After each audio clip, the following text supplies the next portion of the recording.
नई दिल्ली विधानसभा सीट इलाके के मामले में दिल्ली की सबसे छोटी सीट है, लेकिन अगर बात राजनीतिक महत्व की है तो यह विधानसभा सीट राष्ट्रीय राजधानी क्षेत्र दिल्ली की सबसे चर्चित सीट बनी हुई है। नमस्कार, मैं नेहा, आप देख रहे हैं इंडिया खबर नाउ। दिल्ली सीट से इस बार चुनावी मैदान में उम्मीदवारों के मामले में भी ये सीट सबसे आगे है। कुल 40 उम्मीदवारों ने इस सीट से पर्चे दाखिल किए, कुछ ने वापस ले लिए और कुछ के रिजेक्ट हो गए। अब 23 उम्मीदवार यहां से मैदान में हैं। आम आदमी पार्टी के संयोजक और पूर्व मुख्यमंत्री अरविंद केजरीवाल यहां से 3 बार विधायक रह चुके हैं और इस बार भी इसी सीट से उम्मीदवार हैं। बीजेपी ने पूर्व मुख्यमंत्री साहिब सिंह वर्मा के बेटे प्रवेश वर्मा को उम्मीदवार बनाया है, तो कांग्रेस की तरफ से पूर्व मुख्यमंत्री शीला दीक्षित के बेटे संदीप दीक्षित हैं। बहुजन समाज पार्टी ने यहाँ वीरेंद्र को उम्मीदवार बनाया है। अगर पिछले 3 दशकों के इतिहास को देखा जाए तो जिस पार्टी ने ये सीट जीती है उसी ने दिल्ली में सरकार बनाई है। 1993 में यहाँ से बीजेपी की कीर्ति आजाद विधायक बने और दिल्ली में बीजेपी ने सरकार बनाई। 1998 में शीला दीक्षित ने ये सीट जीती। दीक्षित ने 2008 तक लगातार यहां से जीतती रही और दिल्ली की मुख्यमंत्री बनी। 2013 में नई बनी आम आदमी पार्टी के नेता अरविंद केजरीवाल ने शीला दीक्षित को यहां से हराया। इसके बाद 2015 से फिर 2020 में भी केजरीवाल ही यहां से विधायक बनकर दिल्ली के मुख्यमंत्री बने।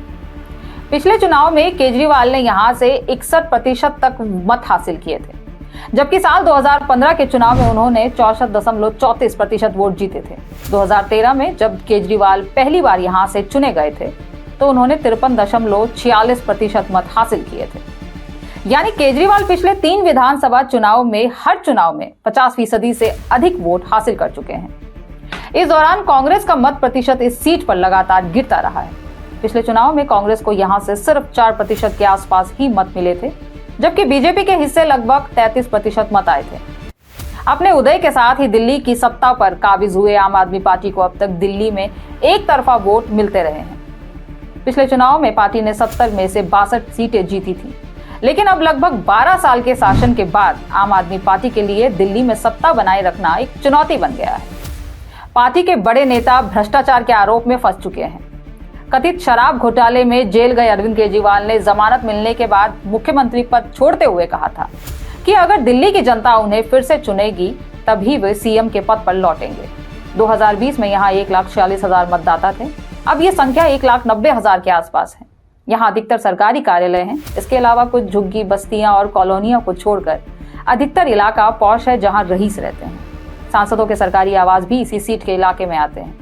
यहाँ केंद्रीय और राज्य कर्मचारियों के सरकारी क्वार्टर बड़ी तादाद में है। इस विधानसभा सीट में अन्य पिछड़ा वर्ग और अनुसूचित जातियों की भी खास संख्या है। जातिगत आंकड़ा तो उपलब्ध नहीं है, लेकिन वाल्मीकि मतदाता सबसे बड़ी तादाद में है। इसके बाद इस सीट पर धोबी समुदाय से आने मतदाता भी ठीक ठाक संख्या में है। बीजेपी उम्मीदवार प्रवेश वर्मा ने अपनी पूरी ताकत और संसाधन चुनाव अभियान में झोंक दिए हैं।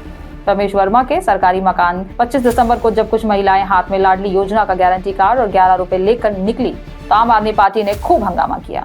मैदान में संदीप दीक्षित भी थे, अपनी राजनीतिक विरासत के दम पर वोट मांग रहे थे। एक सवाल के जवाब में अरविंद केजरीवाल ने अपने को आम आदमी पार्टी का बेटा बताते हुए कहा, मेरे सामने 2 पूर्व मुख्यमंत्रियों के बेटे हैं, लेकिन जनता आम आदमी पार्टी के बेटे को चुनेगी। इस सीट पर वाल्मीकि और धोबी समुदाय से आने वाले मतदाता निर्णायक भूमिका निभा सकते हैं।